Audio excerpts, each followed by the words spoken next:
The galaxy laughed on the day the Queen of Veyra placed her only daughter into human hands. The laughter spread through courts and pirate channels. Because in a universe ruled by bloodlines and ancient empires, humanity was still seen as an upstart race, useful in emergencies, never worthy of a throne.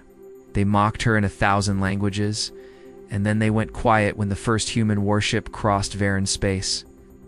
No one expected Queen Sarath to choose a human protector for Princess Lyssara during the collapse season. When enemy fleets were already circling Veyra, the Veyrans were elegant, silver-skinned, psionically gifted, and obsessed with ceremony, but Sarath dismissed her nobles and summoned only Commander Elias Vann of the Terran Union, a scarred veteran with gray at his temples, a metal left hand and a face so calm it made danger look small. Then before the full court she said, "Take my daughter, guard her. Teach her how your kind survives, and if my world burns, let her live long enough to remember who lit the fire." The court gasped, the galaxy laughed harder. And Lyssara hated the choice.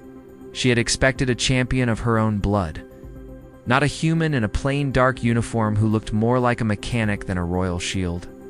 Aboard the Terran cruiser Resolute, she barely spoke. While human crewmen saluted her with brief respect and returned to work, there were no attendants.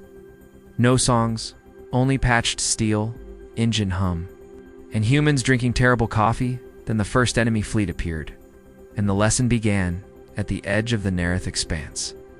37 hostile ships closed around them, enough firepower to erase the Resolute in moments. Lyssara turned to Elias, expecting fear or surrender, but he only asked for ammunition count, fuel ratio, and oxygen reserves. Then he looked at her and said, "Princess, your people survived by honor. Mine survived by refusing to die when the math says we should." He drove the cruiser into a debris field, vented cargo to fake a reactor kill, hid inside the shell of a dead mining hauler, and let the enemy search for a corpse that was still breathing. For 9 hours, the crew sat in silence while scanners passed overhead. When Lyssara whispered that they were trapped, Elias answered, "No, we are teaching them confidence. And confidence kills faster than plasma. Mockery had never won a battle." From then on, the journey became a running war. And with every crisis, Lyssara watched humanity reveal its true shape. Not noble, not graceful, but unbreakable. Elias taught her to read smugglers by their hands instead of their smiles, to sleep in armor, to wake at the first wrong sound.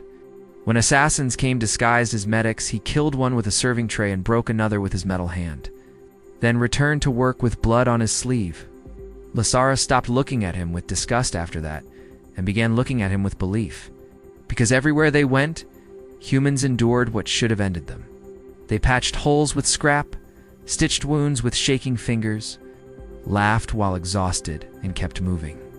Humanity was not beautiful in war. Humanity was terrifying. Months later, they reached the dead world of Ashar, where Queen Sarath's hidden archive waited beneath a ruined observatory. There Lyssara learned why her mother had done the impossible. Every guardian around the princess had either been bought or marked for death. 5 powers had already agreed to divide Veyra after the fall, and the priesthood was quietly negotiating surrender. Only humanity had no dynastic claim. No ancient rivalry, no reason to play by the old rules. Sarath had not given her daughter to a human because humans were safe. She had done it because they were the one species arrogant enough to break the board. Then came the message they feared. Veyra Prime was under siege. The palace shields were collapsing, and Queen Sarath remained planetside to command the defense.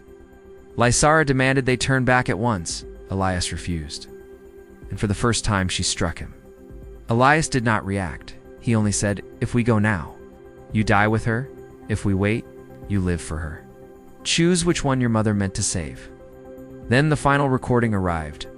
Sarath appeared bloodied, crown broken, eyes still burning, and said, "Daughter, let them mock me. I did not choose a human because he was gentle. I chose him because when monsters come, humans do not ask if they are meant to stand. They stand, Elias Vann, finish what I began." That was the moment Lyssara stopped being cargo and became Veyran steel, standing beside Elias. She helped broadcast the A-Shart archive to every neutral system, every trade guild, every border militia that feared Draxian expansion. They exposed the bribes, the partition plans, the assassination orders, and then Elias made the war personal. He sent Queen Sarath's final words across the stars. Watch who fed on a dying throne. Watch who mocked a mother buying time for her child. Watch who called humanity weak while hiding behind fleets and titles. Terran captains broke protocol. Mercenaries switched contracts. Smugglers opened routes.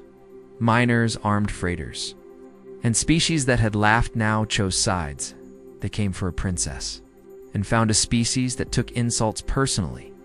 The Battle of Veyra Prime lasted 19 hours. Destroyers, freighters, stolen pirate guns, and volunteers against a force that should have crushed them. Elias led the relief assault, while Lyssara fused Veyran psionic command with Terran chaos. Together, they made something the enemy had never seen. They rammed carriers into shield gaps, used burning cargo pods as decoys, and boarded the enemy flagship corridor by corridor. At the center of it all, Elias Vann, wounded, half-deaf, armor split open, dragged the Draxian warlord onto a live feed and made him watch Veyran banners rise again over the palace spires. When the war ended, the galaxy no longer laughed, it studied. Because Queen Sarath had gambled her bloodline on a human and won something greater than survival, she had forced the stars to see what humanity truly was. Not the oldest race, not the strongest, not the most graceful, but the one foolish enough to protect what was not theirs until it became theirs to defend. And years later, when Empress Lyssara spoke of the man who saved her life, her throne, and her world, she smiled like someone remembering fire, and said, "My mother gave me to a human." And the galaxy mocked her. That was the last mistake they made.